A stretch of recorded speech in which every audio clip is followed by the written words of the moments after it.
Hi Mrudula, how are you? I'm fine. How are you? I'm fine. It's great. We were just talking just before recording this that I think the first time I saw you was in 2005 or 6, 2006, Correct. uh, like 16 years ago. Yeah. So, and that time you were a homeschool child. Now you are a mother who's thinking of homeschooling your elder child. Yeah. So I thought that sort of if I start a series of discussions about homeschooling on homeschooling, you are the Correct. ideal candidate. You're the ideal person to kick this thing off, to start this thing off. So maybe you can start by uh, talking a little bit about your own experience, about your homeschooling experience, because I remember the farm where we came, where you Hmm. all were living that time, and it's bright in my memory even today. The way you all were there, the way your parents were in that rural surrounding, and it looked like at that time it looked like a very ideal kind of life that you all had built. I mean, I know that after that changes happened and all that, but it was really, I think, like most of us who went through these experiences, it was a very up and down kind of thing. But overall, it must have worked out because I see that the way you look now and the way you talk, I think it worked for you. So tell us about that. Tell us about your experience. So you want me to start with my own homeschool as a child, like a Right, homeschool child rather than a homeschooling mother, right? right, right, right, Okay. Homeschooling, to be straight, actually, we didn't completely, we didn't homeschool completely, like 10, 15 years all the way. It was more like an on and off thing, but when it was on, it was completely on. There was no like partial thing because we were totally cut off from like any type of social, like the modern kind of socialization. So it was completely like hands-on on the farm. Um, it uh, Education-wise, I feel like there's a lot of there was only what was necessary was given. There was no like I don't ever remember wasting time doing something I didn't like or something that was not necessary or irrelevant to me at that point of time. It was a lot of like if anything I remember it was probably building houses on the field. I don't even remember studying because that is not like that isn't even the point of homeschooling, right? It's a portion, it's a fraction, like you need to know what you need to know, but it's the memories. It's like I could still feel and like relive that excitement of like every day and building all those houses and tree houses and climbing trees and grazing the cows. So it was a very hands-on life. Uh, right. Yeah, yeah, so this, I think most people, when they talk about, because we are so caught in this idea of schooling, because all of us have gone through school, no? So most people talk about this academic thing, and it's difficult to understand that it's a small part of uh, normal life. yeah, If you're not going to school, academics doesn't take any time at all, uh, and it seems like that is the only thing people who are not homeschooling want to ask about. So I think it's best to sort of put it on one side and say that it is easy to take care of the academic thing. It just happens by, it just happens by default. correct. Uh, but uh, but you went to school in between, and did you finish school, or I how did it go? Your school, your college, how was it? I didn't I don't know, I did till 10th. I don't know if that is finishing or not finishing. I did till 10th, and then my sister was doing her 6th then, so we were pulled off then. And then the rest of it, so I didn't officially go to college, so I home colleged also because we did the whole college course starting from like after 10th until I did my master's. Everything was on distance, so that's kind of like homeschooling your college material because you get the material, Right, and at that point of time it's like the material is too it's too heavy for you to make up on your own. And you need something to rely on. right. So yeah, so we it was distance, so basically home colleging kind of this thing. But What was your master's in? my master's was in Sanskrit. Right. Hmm. And you were also doing dance and music. I know that. Yeah, because we were doing distance, and as you said, like the education bit is a very small fraction of the entire day or of the lifestyle. Right. We could invest all our good time in music and dance and a lot of travel. So we used to travel a lot. Like we spent a month in Tiruvannamalai, then we spent a lot of time in Goa. Then we used to go to the north. Like the Himalayas was a hop, skip, and jump. I know it's difficult to get there, but like snap of the finger, we just decided to go on a trip to the north. So it gave us a lot of flexibility in that sense, but you're still working on your education aspect, and you still have your master's degree at the end of like 2 years. Right. So yeah, that was the higher education aspect of schooling, I guess. Yeah. And you got formally trained, you got a degree kind of thing in music and dance also, or? No, we decided we were actually considering about the music bit, but we decided that a degree doesn't really pay you, like it doesn't hold you much when it comes to music. In terms of music, it all depends on how good you are in your art form. Right. But when it came to something like Sanskrit, that was something where people were looking for a degree. So if I wanted to prove to you that I have like a master's in Sanskrit or I've studied this much, that's where I need to show you a degree. Right. But on the other hand, me having a degree does not prove how good I am in music. Like I can have a brilliant PhD, but I could be really bad in music. Right. Because it's just, I don't know if it's the way, just how the universities or the education system for music is. It doesn't really, the paper doesn't prove your worth for music. Right. It's fortunate because, I think it is one of the few things which is left out of this whole university thing. Music and dance, it is still this Guru Shishya Parampara still holds good. Yeah. And I think we will see the results of that if in time when this whole university thing breaks apart. I'm waiting for that to happen. Like the school thing will break apart, it's just pointless finally. So this whole mass of information that sort of pushed on people. Correct.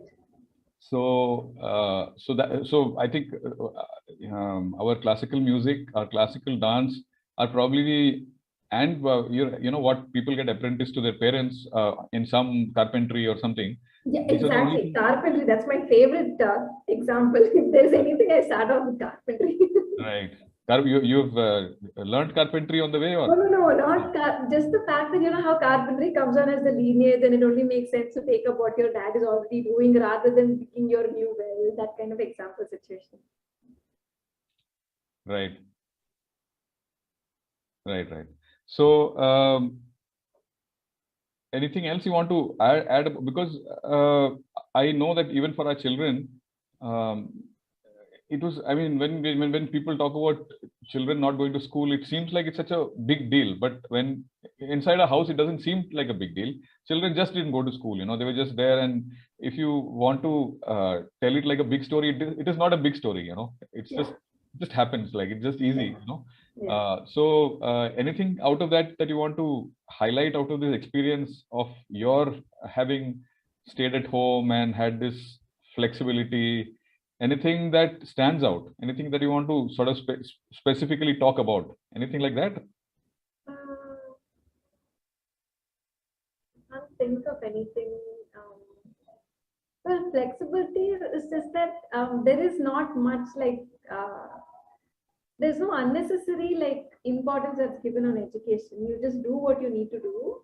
Right. And it's kind of like you're the only person. So whether it's a 50 or 100, you're still the best. Right. Correct. I feel like there's no like unnecessary competition in a place where there doesn't need to be. Correct. Right. You're just pushed to do the best. Like obviously parents are not going to be like, okay, let the kid just. The parents are obviously hopefully doing their best to get the best out of the child. I mean, that's the type of environment that you want in the house. And that's the type that you're getting, but you can only do, it's like, there was this very famous WhatsApp forward, remember, where like a monkey and a fish and an elephant and everyone are trying to do the same thing, but then the elephant is better at doing this than the monkey. Right. It's kind of like that because I am doing my best at this, but that is not my strength. So it's only going to get as good as it is going to get. Right. Like just because you put me in front of 10 other people who are very brilliant in that thing, it's only going to demotivate me, or it's not really the positive type of outlook to get the best out of you, right? Right. So it's some kind of hypnosis that this whole schooling system pushes on us. Otherwise, it is obvious that everybody is different. Yeah. The same kind of thing, if you push people through the same thing, it is not going to work. Should be obvious just by sort of default, But unfortunately, we seem to be hypnotized. We go Yeah. through this large process of hypnosis through which we come out. It looks like that. Otherwise, it should be obvious that every person is different. I mean, a brother and sister and three children. Our three children are all different. You and your sister are very different. I mean, everybody's experience says that, but still you try to push everybody through some science, maths, commerce, arts kind of thing, and think it's okay because I mean, it must be hypnosis. There can't be any other explanation for that. Yeah.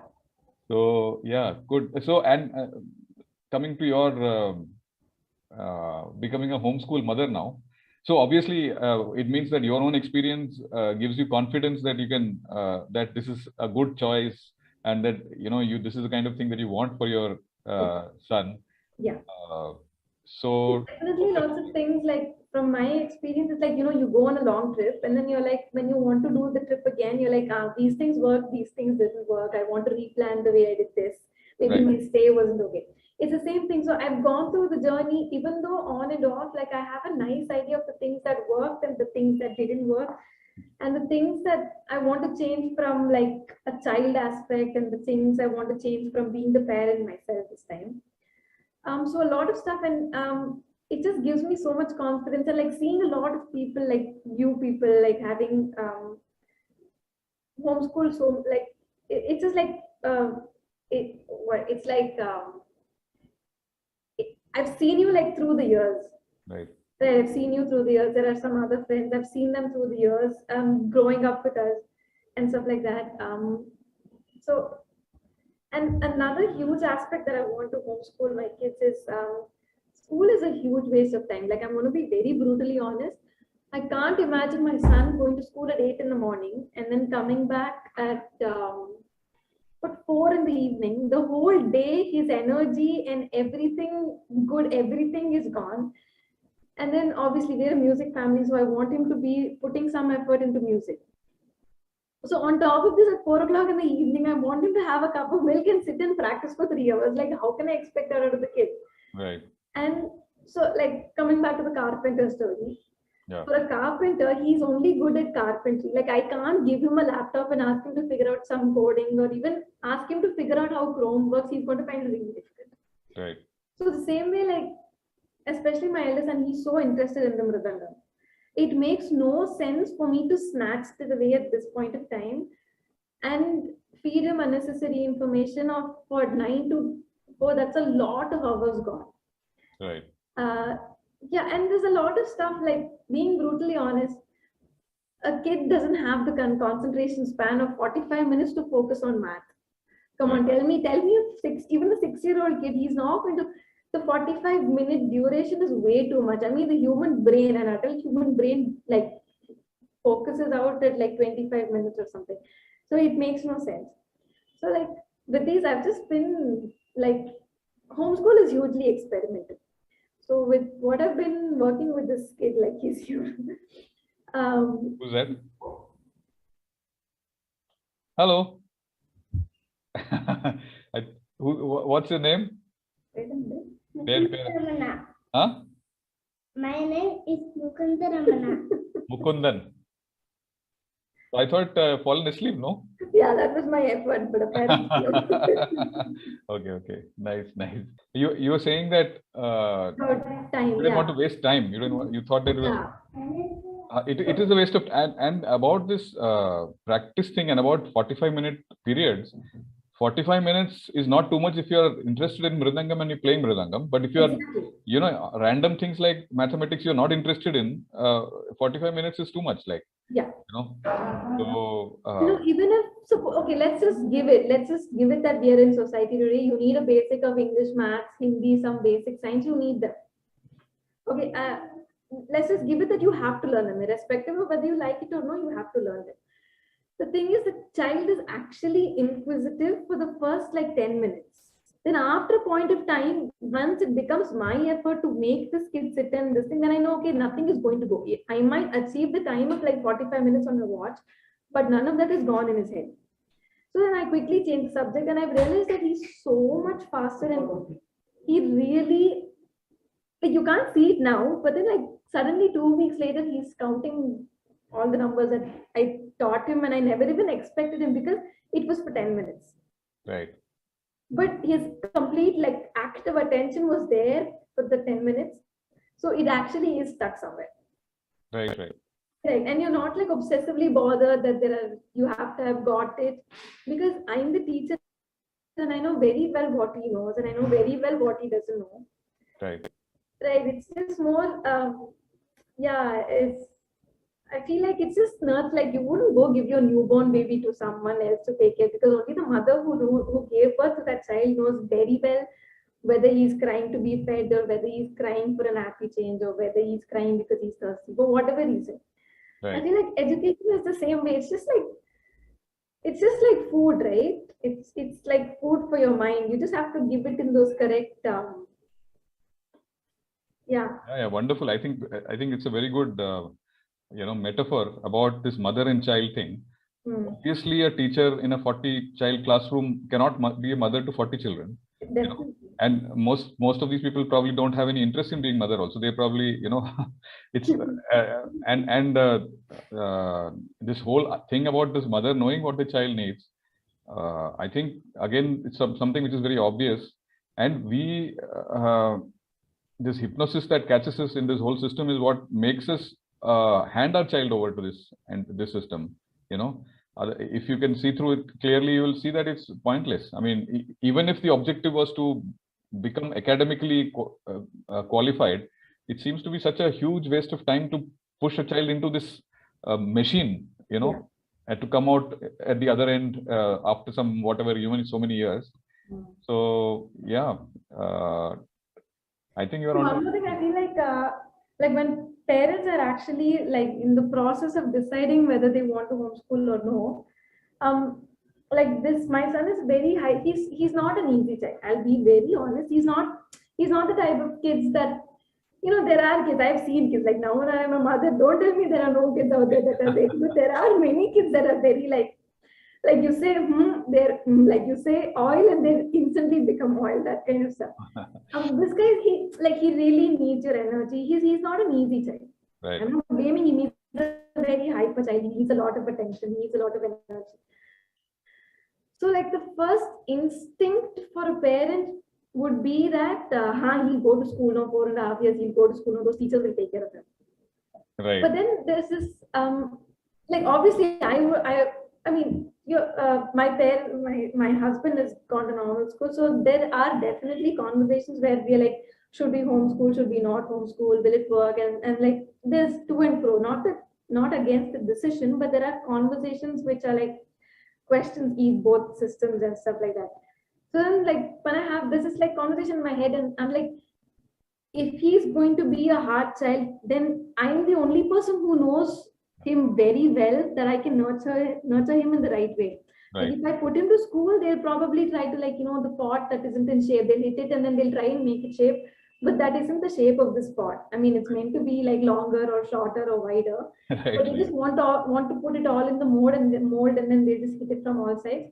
It looks perfect, yeah. Right. But maybe 25 years down the lane, the child isn't going to be happy at all. Right. Right.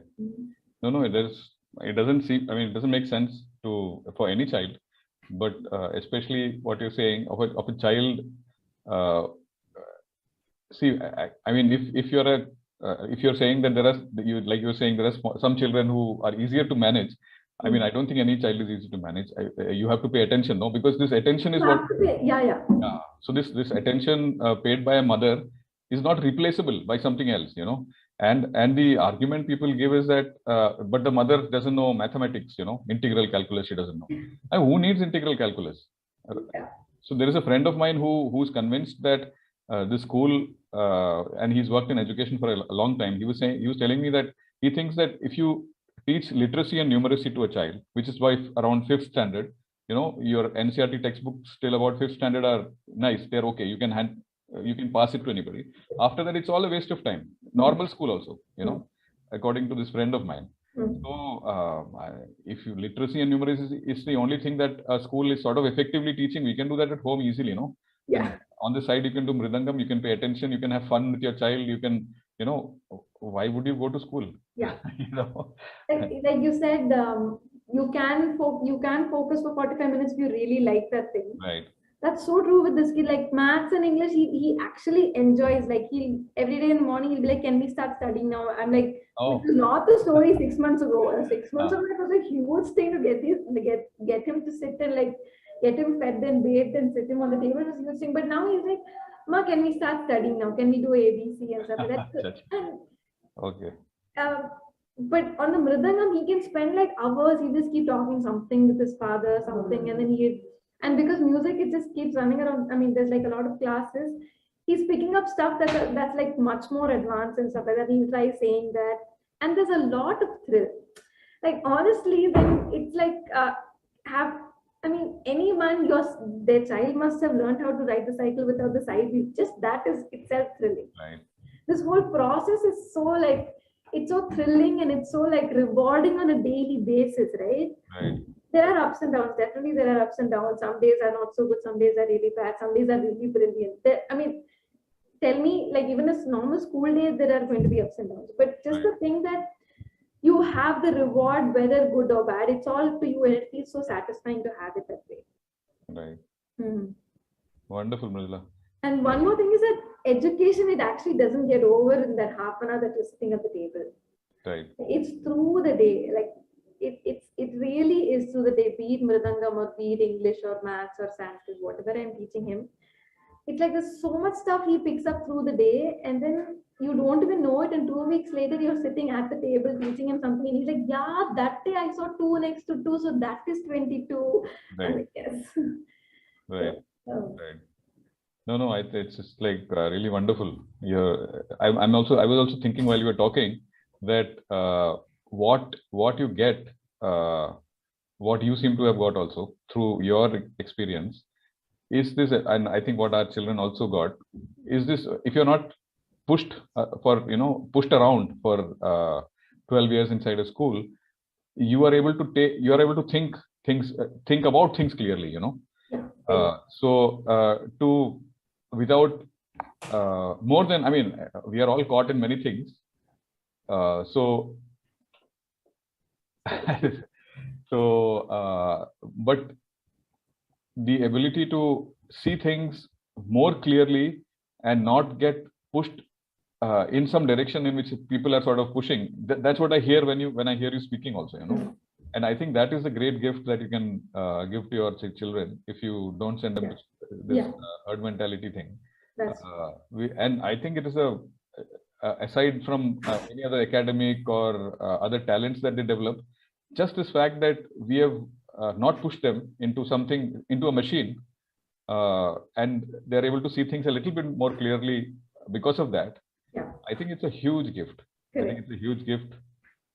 One is like on a daily basis, it's saving up all those hours of school. But imagine like when you see the bigger numbers, like 15 or 18 years of freedom. I mean, that is a huge. Tell me, like you can't even pay money to get that. Right. I mean, imagine at the end of 25 years, you have a really amazing job, but like your whole childhood is gone. No, you are paying money to lose your freedom. No, you are in fact paying lots of money to send children into this machine. Exactly. So that makes even less sense. If you go to a government school, okay. You lost everything. You lost your money. You lost your freedom. You lost your. Just that I don't know. Like maybe people have met like a lot of homeschool kids. Homeschool kids are like full of energy, and they're like so. If they're like sourdough bread, you know, they're like bread flour. It's just like all over the place. I like now that I have my own kids. I really see other kids who look really miserable at the age of 6, 7. I don't know what the sorrow is in their faces. Right. But you can see it. Like you look closely, you can see it. It's not even something I'm making up. Right. You can see the pain in their face. Yeah, I know what you're saying. Yeah. I know what you're saying. So, no, it's really wonderful, you know, to hear you. I am really happy that the way things have gone for you as a child, for you now, the direction that you're taking as a mother. I think I mean, I think you're going to have a good time, and it's going to be good for your children, for you. That's what I hear you saying. So Yeah, definitely. I'm really looking forward for this journey. I mean, it's been like what, 6 months since, like, officially I let myself name it as homeschooling for my son. But yeah, I really look forward to how it goes and how he takes on and all that. Yeah, really excited. And the good thing is that most parents, like your parents or us, we went through a lot of, a lot of soul searching, a lot of troubled times. In the beginning, we were desperately looking for ideas for. So you already start out ahead. It's like you were, you got a handicap. You are ahead of the others. So it's great. I think your experience will be, and you have your parents to talk to, you have us to talk to, or you have other people A lot of people. Yeah, I mean, not that I don't think you need any advice. I think you are. No, I definitely need advice, because until now I was a kid. No, now I'm the parent, so that's still too hard for me. Yeah. So I've only been homeschooled. I've never been home teach. Right. No, wonderful. I think it will go good for you. You must be knowing Sangeeta and Satish, right? Yeah. All of you people, especially Sangeeta and Satish. So Sangeeta and they used to come to CFL to teach the CFL. Right. So in spite of like having easy access to school, she still decided to homeschool her kids on top of all that. So I mean, that's just proof enough that I don't want to be sending my kids to school, whatever school it may be. Yeah. Like the best of the schools, like private schools, whatever school it may be. It's just like, I mean, she was living proof. She was coming to the school every week, and then she decided not to send her to school. She's part of the teachers committee, so she probably knows what's happening in the inside and the outside and the backside, everything of the school. Right. She still just chose to not go through that system. Right. No, so if you look, CFL as an alternative school was good place only. But what happens is it is all stuck in the same system. People who are running alternative schools are sort of rebelling against the conventional thing, and they go in the opposite direction. So they make the same mistakes at the other end of the spectrum. In a little bit more of a fancy way, maybe, but it's all, No, so there's this author that I read who says that the opposite of a bad idea is not a good idea. It's a bad idea in the other direction. That's where all the alternative schools get caught. Basically, they say that no, this is not good. Too much discipline is not good. So they give too much freedom. That's also not good. Too much free. So the idea is to pay attention. That's what a mother does. So you don't do blank freedom or blank discipline. You pay attention to what's happening and you respond to that. And that is what schools, whether they are alternative or conventional, cannot do. They can, because they don't have the bandwidth, they don't have the people who are interested. They have too many children. I don't think they are interested themselves to be doing that, right? Right. But yeah, if you have been through your journey and you come out on the other side and you're homeschooling, it means that, you are the success story, and you are the, you should be evangelizing. You should join Dinkar and start pushing homeschooling to people, Great, Mrudula. So nice. Wonderful. Okay, chalo, we put your son to sleep. Okay, chalo. Okay, yeah. It was so nice being over here. Yeah, good. And we'll keep in touch. Definitely. Okay, bye. Good night. Bye, good night.